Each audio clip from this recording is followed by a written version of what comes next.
आम आदमी पार्टी और कांग्रेस के बीच लोकसभा चुनाव से पहले दिल्ली समेत कई और दूसरे राज्यों में समझौता हो गया है। दिल्ली में भी इन दोनों दलों के बीच समझौता हुआ है। दिल्ली में 4-3 के फॉर्मूले पर आखिरकार मुहर लग गई है। 7 लोकसभा सीटों वाली दिल्ली में 4 सीटों पर आम आदमी पार्टी तो वहीं 3 सीटों पर कांग्रेस चुनाव लड़ेगी।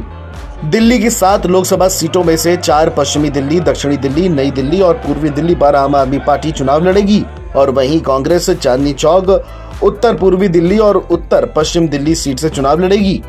फिलहाल सभी सीटों पर बीजेपी का कब्जा है। दोनों दलों के साथ आने के बाद बीजेपी की चुनौती कितनी बढ़ने वाली है, ये जानना भी बेहद जरूरी है कि दोनों दल साथ मिलकर लड़े तो दिल्ली की किन सीटों पर बीजेपी की मुश्किलें बढ़ जाएंगी। पिछले लोकसभा चुनाव की बात की जाए तो दिल्ली की सभी 7 सीट पर बीजेपी का कब्जा है। 19 के लोकसभा चुनाव में भारतीय जनता पार्टी को दिल्ली में 57% वोट मिले, जिसका नतीजा रहा कि सभी 7 सीटें बीजेपी के खाते में गई। वहीं कांग्रेस को इस चुनाव में आम आदमी पार्टी के मुकाबले अधिक वोट हासिल हुए। 2019 के लोकसभा चुनाव में कांग्रेस को 23% और आम आदमी पार्टी को 18% वोट मिले। ऐसे में कांग्रेस और आम आदमी पार्टी दोनों के वोट शेयर को जोड़ के देखें तो यह आंकड़ा पहुंचता है तकरीबन 43% के पास। हालांकि आप और कांग्रेस को उम्मीद है कि एक साथ आकर अगले चुनाव में दिल्ली में वोटर्स को एक साथ अपनी ओर खींच सकते हैं और इसका असर सीटों पर भी पड़ेगा। 19 के चुनाव परिणाम को देखकर ये कहा जा सकता है कि बीजेपी को मिलकर भी हराना मुश्किल है, लेकिन 14 के चुनावी नतीजों देखा जाए तो बीजेपी के सामने बड़ी चुनौती खड़ी हो सकती है।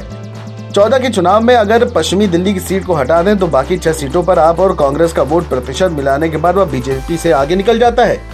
बीजेपी को 2014 के चुनाव में 46.6% वोट मिले थे, वहीं दूसरी ओर आम आदमी पार्टी को 33.1 वोट मिले थे और नंबर 2 पर रही थी। इस चुनाव में कांग्रेस तीसरे पायदान पे थी, उसे तकरीबन 12% के आसपास वोट मिले थे। यदि इन दोनों दलों के वोट प्रतिशत के मिला लिया जाए तो ये बन जाता है 48, जो कि बीजेपी को मिले 46 से अधिक है। हालांकि इन 10 सालों में दिल्ली की राजनीति में काफी बदलाव देखने को मिला है। एक और जहां आम आदमी पार्टी काफी मजबूत हुई है तो वहीं दूसरी ओर कांग्रेस की स्थिति काफी कमजोर हुई है।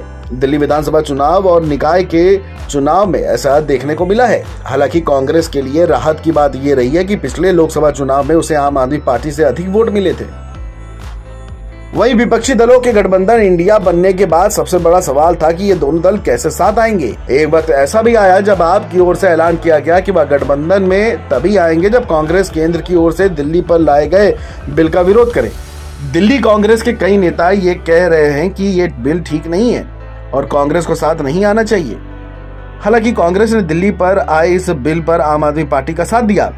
संसद के भीतर और बाहर कांग्रेस मजबूती से आपके साथ खड़ी रही। बिल पास हो गया, लेकिन दोनों दल करीब आए। बातचीत चलती रही और आखिरकार मामला गठबंधन तक पहुंच गया। केंद्रीय स्तर पर बात तो बन गई, लेकिन अब बारी कार्यकर्ताओं को संदेश देने की है। दो दलों के बीच जमीनी स्तर पर काफी दूरियां हैं। कांग्रेस कार्यकर्ता उस दर्द को अब तक नहीं भूले हैं कि दिल्ली में कैसे आम आदमी पार्टी की वजह से कांग्रेस पार्टी हाशिए पर चली गई थी। इन दोनों दलों के लिए अब वक्त कार्यकर्ताओं को साथ लाने का भी है। Video desk NBT online.